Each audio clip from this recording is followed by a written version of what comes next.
How many records have we done altogether? 11. And how many books? 4. 4. One of the things that I think we do right is not to worry about words. Like when Helmut was going to do records, Oh, yes. and he came to you and he said, what's the ratio of your production cost to your planned And total? I said, what's production cost? Exactly. Right. None of this word jazz, none of this, you do it. You want it, you try it, you do it. Right. Not all this ratiocination and calculation and so on.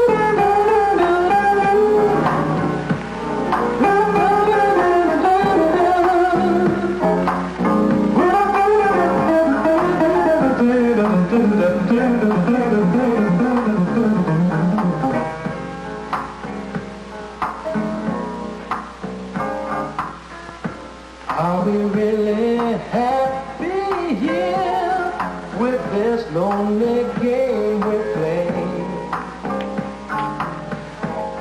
My photographic career began sort of late in life, almost coextensive with my marriage and with the onset of single-lens reflex photography. My first camera was a Bolsey, and then came those great Praktikas.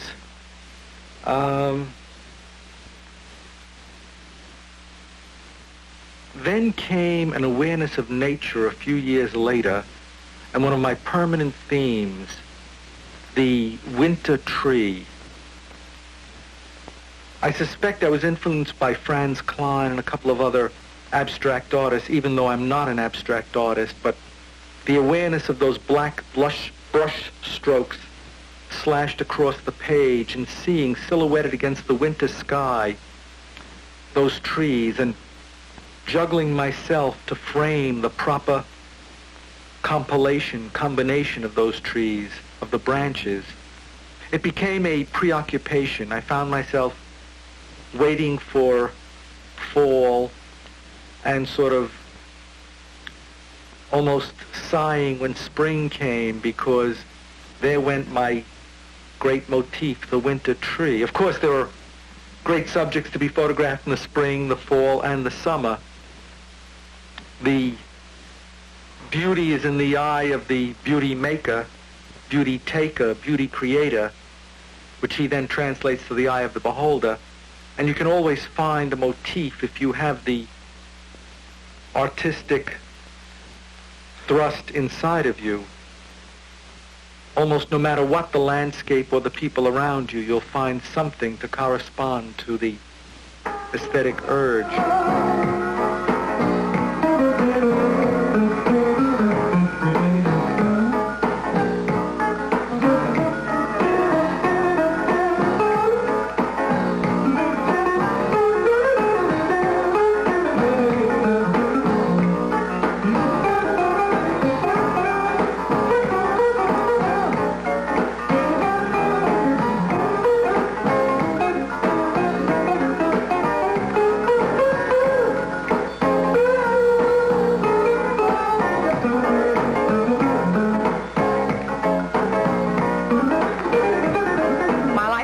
With my record company, with the books that I write, with my teaching, and of course with my family. My field is dance education. And I'd like to quote something from Havelock Ellis from his book called The Dance of Life, where he says, what cannot be said can be sung, and what cannot be sung can be danced. And this is especially true for children. The first thing they learn to use is their bodies before they even talk. And what I try to do in my teaching, and I've taught many thousands of children over a long period of time, is to get them to have that joy of movement and to keep that joy of movement as long as they possibly can.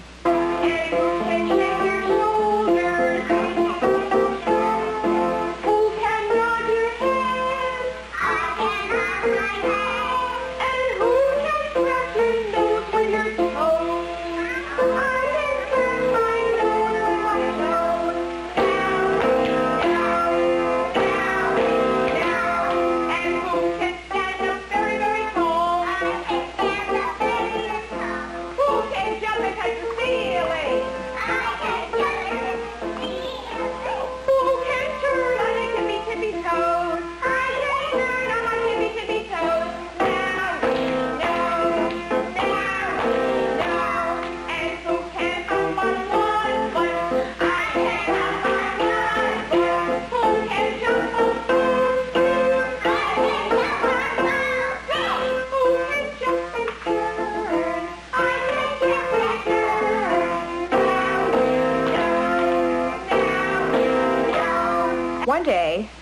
a mother came to class and she said, "Miss Nelson, my daughter loves dancing so much, and I would love to have something that I can take home with me because my child can't wait to come back from class from week to week." And so Bruce Hack, who I was working with, a great composer, and I got the bright idea to make a record. We borrowed money and we made our first record. And it was a very exciting affair for both of us. We worked with a $9 microphone. We had very poor equipment. Everything was done with Scotch tape and bobby pins holding tape recorders together. But eventually out came a record, which we sent to the New York Times and got a beautiful review on. And we were very excited, and we formed our own record company, and we were in business. The name of the company is Dimension 5. We chose that title because the fifth dimension is the dimension of the imagination, and that's what we feel our records are about. They invite the children to dance, and all the stories are geared for that purpose.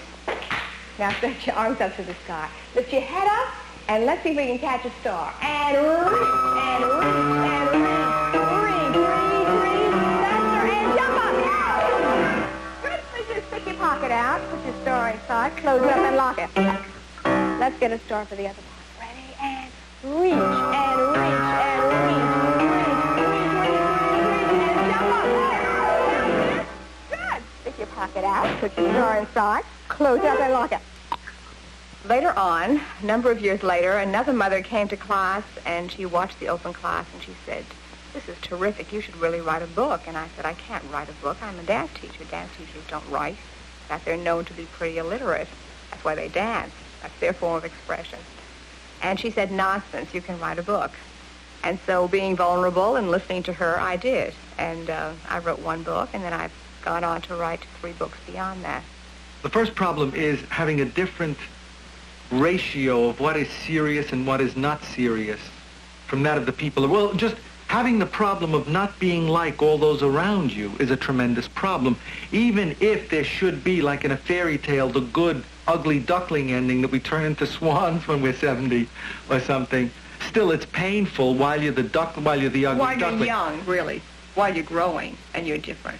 Yeah. Once you're grown and you value your own this differentness, business at a certain point, what makes you grown up is that you accept your differences. And your uniqueness. Your uniqueness, right. Yeah, but it's still a tremendous Nobody problem. else has closets full of notebooks of drawings, Leon. People have usually clothes in their closet. Shut up. Well, about 5 years ago, I wanted to be an artist. I thought that's what I was going to do. Yeah.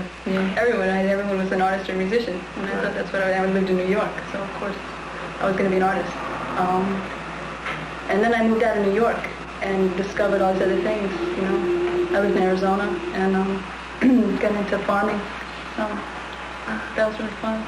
What kind of stuff were you doing, like drawing or music? Yeah, mostly drawing or pottery. Pottery? Yeah. It was nice, but it stopped making sense after a while. I don't know. I wanted something more substantial and something that seemed more important. Yeah. That I could share with people. It felt a little isolated just going and drawing and coming home. Yeah, well, I guess if you don't feel like you need to do it for yourself, then there's not much point to it. I wanted to do it, but it was really hard to find people to share it with, you know. The horses of my passion plunge far, the who's like rain making wet the desert of distance. The bird of my longing flies up and flocked into showering flowers, the bird in air like me and my empty longing. And after the spent birds wheel slowly down from the empty sky and the wide whirls of earth bare, and the lost horses straggle back lame and dying, and all the bestiary and aviary of my love have perished in vain, and the 1,000 skeletons in the sand are each my heart those 1,000 days without you. And yet my love holds one final heart garrisoned, yet my leaden eyes keep lids at bay with slow hope, yet my cold eyes, dry because ice, keep open that door, hibernant for the spring of you. Not getting hung up on all the correct protocol and all that. sometimes I get the feeling it may be our Russian blood, heavily tinctured with Oriental, that makes us cut in a different dimension from the way all the other people around us do it. Or we have German friends whom we admire tremendously for their efficiency, organization. If we had each married a German, we would have both gone so much further. Yeah, but we didn't. We're both wild, hairy, emotional Slavs. No, sir, I'm not. You're not hairy. One, no. Okay, I don't know, maybe if I had a show of my drawings, if I could get exhibited and reviewed by the right people, maybe I would. There is out there a lot more people who would like my stuff. There are people, as a matter of fact, when I had my one-man show, all the artists loved it. Exactly. But the artists don't buy anything, they just appreciate.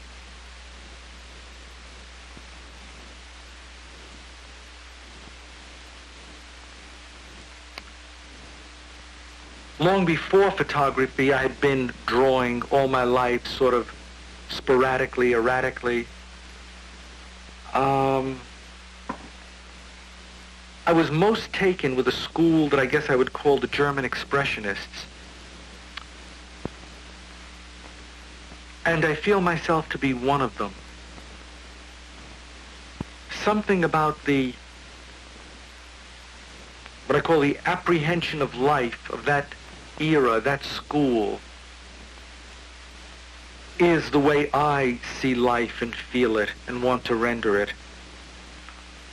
Unfortunately, in these days of, well, there was a time when abstract expressionism was everything and I didn't buy that. Now we have various other things, photorealism and what have you, that I don't buy, and I've never been in the mainstream. I've never been popular. I've never been in the trend.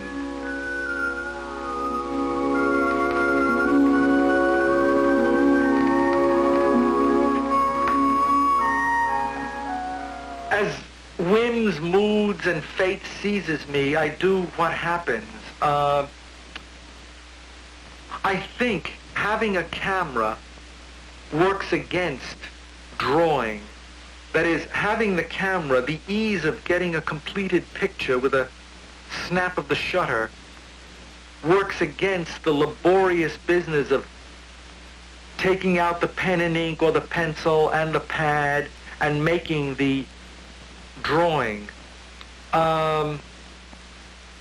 In that sense, not in the sense in which portraiture is ruined because photography is a form of portraiture that supersedes or vitiates painting. That's not the thing.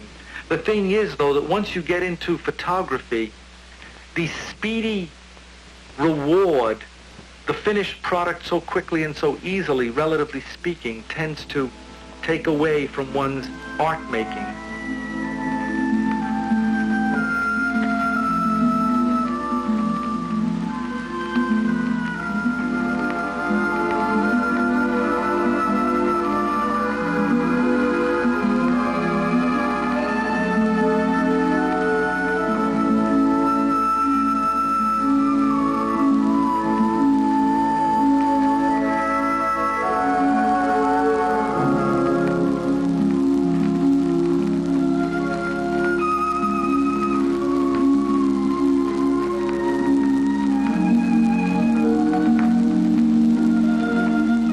There are problems of having, of all the misspent years wearing you out, and like not having the rocks, not having the built-up structure of the security and the appreciation that you get when you're in sync with all the others and you build up an edifice of track record of job and all this. Well, we've chosen fields where those things don't exist.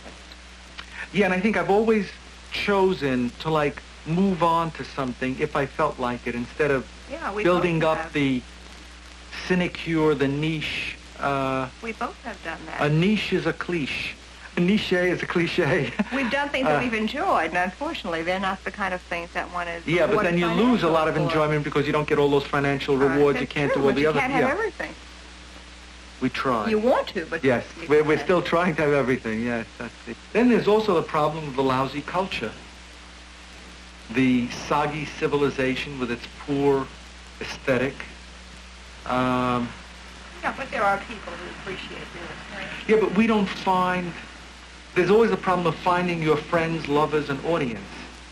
There's always a few scattered people out there, and we bump into them now and then, but if we could sort of organize them into a cohesive army and march at their head. There's a Frenchman named Dufy. Now, when he was young, this was his first painting.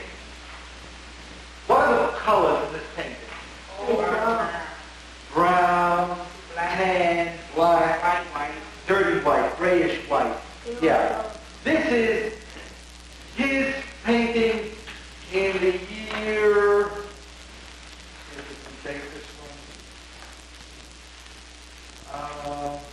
1898, before World War I even. This is the kind of colors he used and the kind of subject matter he used. Now, watch what happens after the war and after he starts to get freer. Notice how much louder in a way this colors on, like you said, more rhythm in the music. Notice all that rhythm in the painting. You see those curvy lines, one after the other, rhythm?